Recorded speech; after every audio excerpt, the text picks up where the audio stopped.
но тя дава правдиво описание на живота му по това време. Мисля, че никой не може да стъпи спокойно във френски ресторант, ако прочете Безпукната пара в Париж и Лондон, защото ще разбере какво става в кухнята, как се отнасят към храната и прочие. Френските ресторанти са прочути по цял свят, но ако си прочел Оруел, ставаш много подозрителен към всички ресторанти, особено към френските. Беше забавно да гледаш мръсното мялно помещение и да съзнаваш, че само една двойна врата ни разделя от залата на ресторант. Там седяха клиентите в целия си блясък. Снежно-бели покривки, вази с цветя, огледала и позлатени корнизи с херовимчета. А тук, само на няколко крачки, ние тънехме в отвратителна мръсотия. А тя наистина беше отвратителна.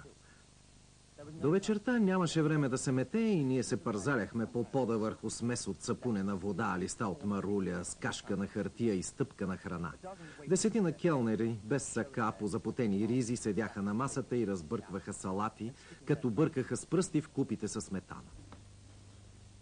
Когато ръкописът на Безпукната пара в Париж и Лондон е прият от издателя Виктор Голанс през 1933 година, Блеер предлага 3 псевдонима – Джордж Оруел, Кенет Майлс и Ейч Луис Олуейс. Издателят избира първия. Но книгата не донася пари на Оруел. Затова се намира работа в Хамстед и създава кръг от литературни познанства. Живеех с него в апартамента на 4-тия етаж в дома на семейство Уестроуп, които бяха собственици на книжарницата на Book Lovers Corner. И двамата бяхме много затруднени финансово и плащахме по 12 лири седмично за квартира. Когато семейство Уестроуп ни предложи да работим на половин ден в книжарницата вместо наем, ни се стори приемливо, защото така поне една от грижите ни щеше да отпадне. Цял живот съм обикаляла антикварни книжарници и добре познавах семейство Уестроуп. Купувала съм много книги от тях. Веднъж отидох в книжарницата, видях един висок мъж и си помислих, колко удобно, той може да стигне и до най-високите рафтове. Заговорихме се за книги. Той ме попита дали бих искала да се запозная с негови приятели, които също се интересуват от литература. Започнахме да се срещаме доста често. Излизахме заедно, ходихме на дълги разходки извън града, което беше много приятно, защото той разбираше от ботаника. Имаше фобия по отношение на парите. Изглежда искаше да направи добро впечатление, особено на жените. Не позволяваше да си делим разноските. Смяташе го за липса на кавалерство.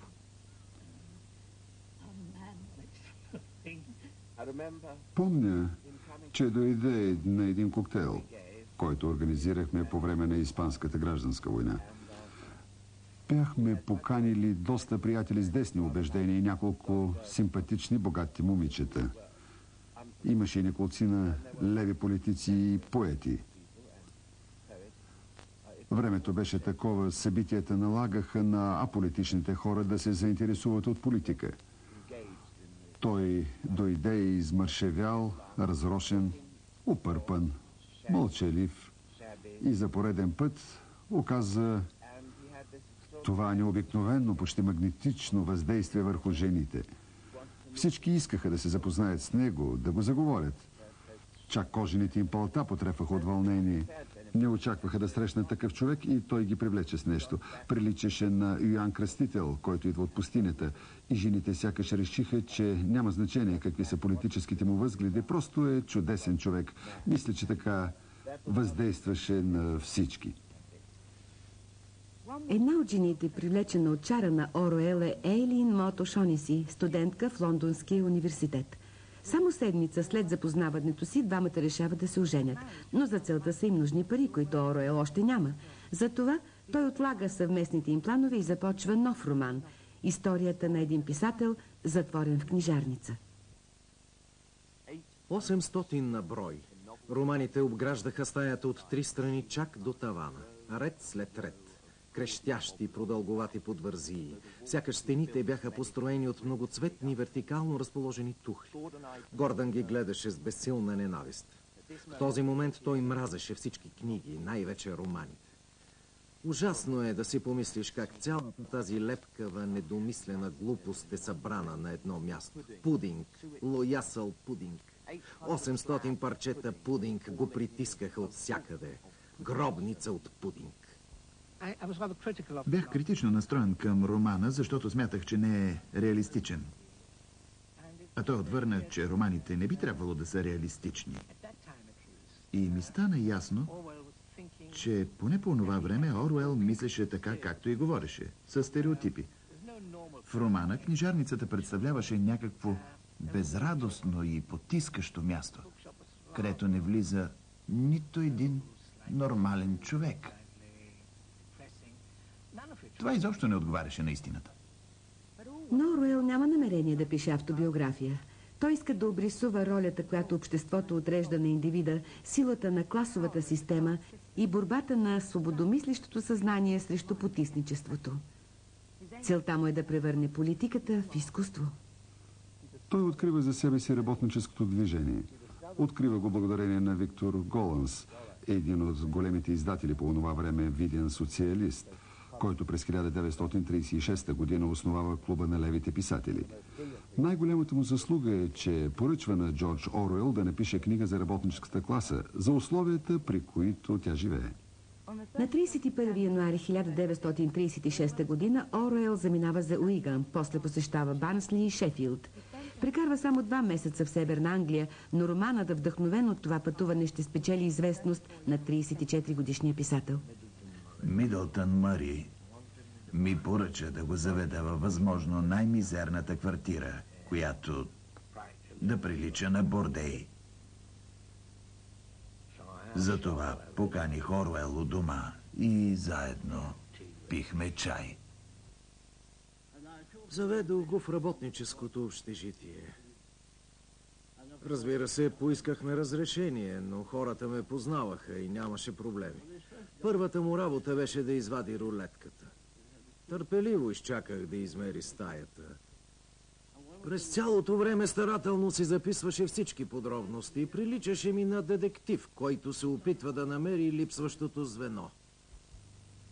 В романа «Пътят към Уиганския вълнолом» Оруел описва живота на работническата класа в Северна Англия, видът на къщите, размерите на стаите, всички подробности на жизнения стандарт. Тъй като произхожда от имотните класи, той е ужасен от това, което вижда там. В деня, когато под масата за закуска видях пълно нощно гърне, реших да се махна. Къщата започваше да ме потиска. Не само заради мръсотията, смъртта и отвратителната храна, а заради чувството на пълна и непреодолима безизходица. Все едно си попаднал някъде под земята и хората пълзят наоколо като черни хлебарки в един безкрайен кръговрат от безсмислена работа и дребни грижи. Ако за Оруел условията за живот са неприемливи, условията, при които работят миньорите в Северна Англия, направо го ужасяват. Дадохме му миньорска каска с лампа.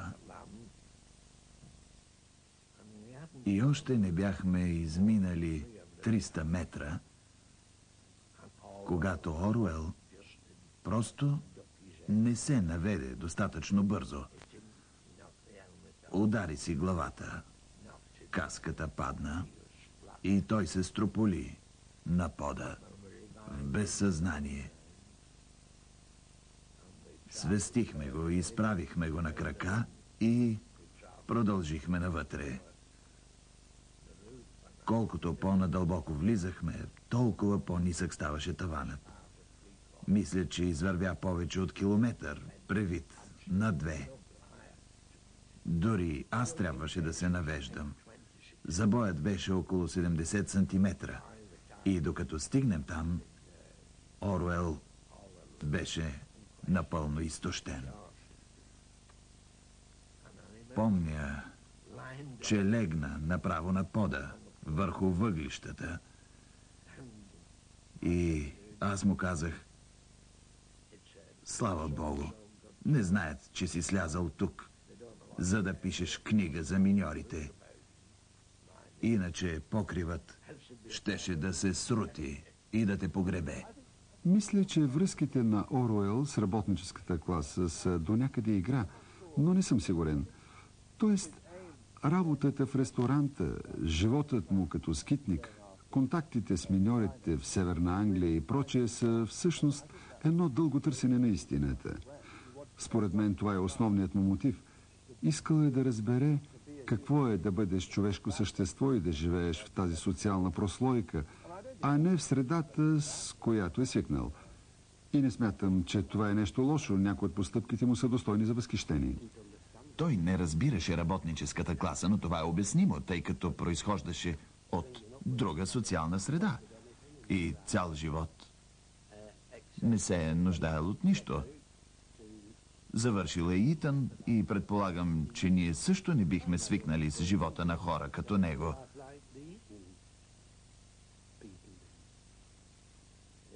Така или иначе, средата му бе различна. На мен лично той много ми допадна. С удоволствие бих тръгнал на пътешествие с него. За мен пътят към Уигенския вълнолом е едно от най-въздействащите произведения в нашата литература. Дори от гледна точка на съвременния читател, описанието е великолепно, особено на миньорите и техния бит. И това, когато слизаш в рудника и видиш как работят при такива условия, разбираш, както той е разбирал в Бирма, позицията на хората от своята среда.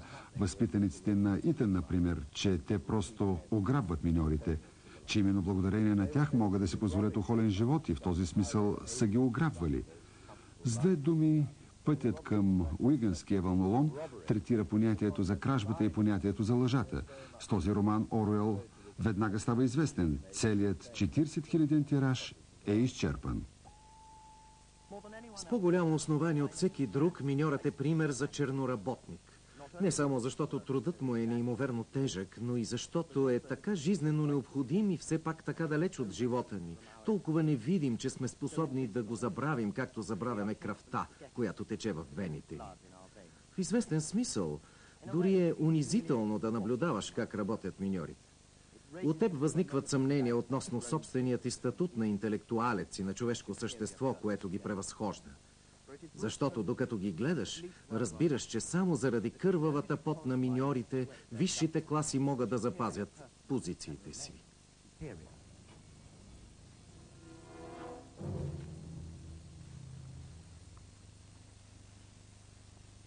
Пътят към Уиганския вълнолом осигурява на Оруел необходимите средства, за да се ожени за Ейлин. Венчават се на 9 юни 1936 година. Церемонията е непретенциозна, но традиционна. Младоженците се преместват в порутена къща в Олингтън, Хартфордшир, където Оруел решава да живее икономично. Една от тайните на Оруел е фактът, че той има някаква представа какво харесва, което не отговаря на действителността. Що се отнася до личния му живот, той си въобразява, че би искал да живее в разнебитена селска къща в Хартфордшир, сам, далеч от останалия свят, но много е държал на останалия свят. Затова си създава начин на живот, който според него би трябвало да му харесва, но всъщност не му допада. Много държи да бъде независим, да отглежда животни и прочее. Но съм сигурен, че подобно на мнозина, които твърдят, че изповядват такива идеи, когато мечтите им станат реалност, биха предпочели една хубава пържола в ресторант. Според мен той до голяма степен държи на литературната слава. Харесва му да се движи и с литературните среди в Лондон, да ходи по кафенета и да разговаря за книги. Тоест, това е животът, който би искал да води. Но от друга страна изповядва възвишени идеи, които често пъти противоречат на този начин на живот. Обича да живее в охолство и да разговаря с писатели, а от друга страна е много разтревожен от настъпването на фашизма в Европа, от Хитлер, Франко, Мусолини, големите европейски диктатори. Особено Франко в Испания, който инсценира революция срещу демократично избраното правителство и двете сили се вкопчват в смъртна схватка. Силите на демокрацията и силите на фашизма. На 34 годишна възраст Оруел заминава да се бори за демокрация в Испания и пристига в Барселона.